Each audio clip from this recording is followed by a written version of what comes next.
La guerre d'Ukraine produit un changement de positionnement géostratégique de la plupart des grands acteurs du système international. C'est évidemment surtout le cas des acteurs européens. Première question, que représente le théâtre européen dans la stratégie des grands acteurs qui ne sont pas spécifiquement européens, qu'il s'agisse de la Russie, qu'il s'agisse des États-Unis, qu'il s'agisse de la Chine? Deuxième question, dans quelle mesure l'Union européenne, acteur majeur du continent européen, va-t-elle sortir transformée de ce conflit?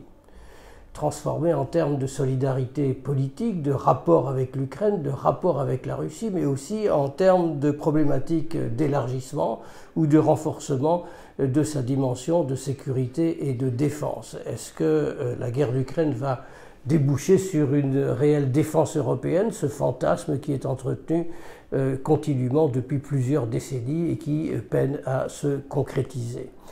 Troisième question, même si elle apparaît un peu décalée aujourd'hui, quelle architecture européenne de sécurité peut-on penser pour l'avenir, même si c'est un lointain avenir? Il faudra reconstruire quelque chose. À partir de quoi? Sur des décombres ukrainiennes, bien entendu, mais à partir aussi de concepts généraux de coopération ou de coexistence en Europe.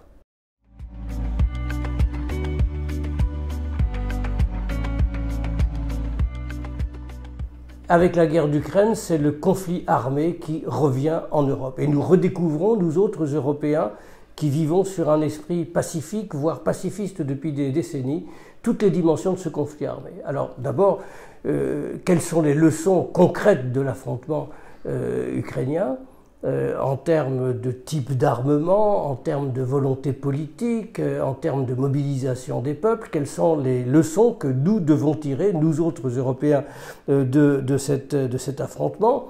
Quelles institutions internationales permettent de répondre aux menaces sur notre sécurité? C'est l'interrogation sur l'OTAN, bien entendu, en particulier à partir des résultats du dernier sommet de Madrid.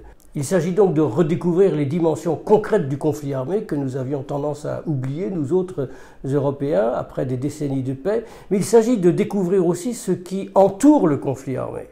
La préparation du conflit. On sait que les Ukrainiens ont été préparés de longue main par un certain nombre d'aides occidentales.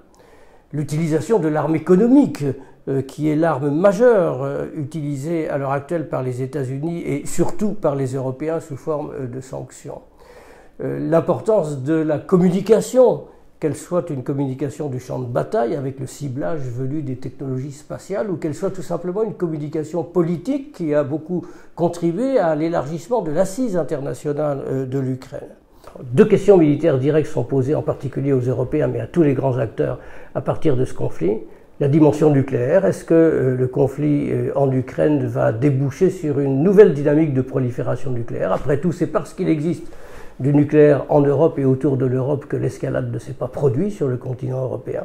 Et deuxièmement, quel type d'armements sont nécessaires pour les pays européens s'ils estiment que leur sécurité va être mise en cause dans l'avenir et en particulier qu'ils ont besoin des instruments d'une guerre territoriale ou d'une défense territoriale.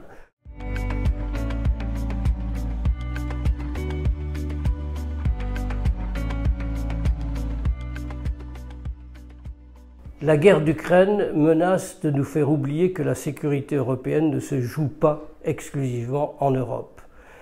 La frontière européenne, c'est aussi la Méditerranée et l'Afrique, ainsi que la France, et d'ailleurs l'Union européenne le savent, avec leur échec relatif au Mali et plus largement au Sahel. C'est sans doute l'Afrique tout entière qu'il s'agit de considérer d'une manière différente, prenant en compte sa diversité démographique, diversité religieuse, diversité économique, diversité des crises, que l'on pense au Sahel, que l'on pense à la Corne de l'Afrique, que l'on pense à la Centrafrique.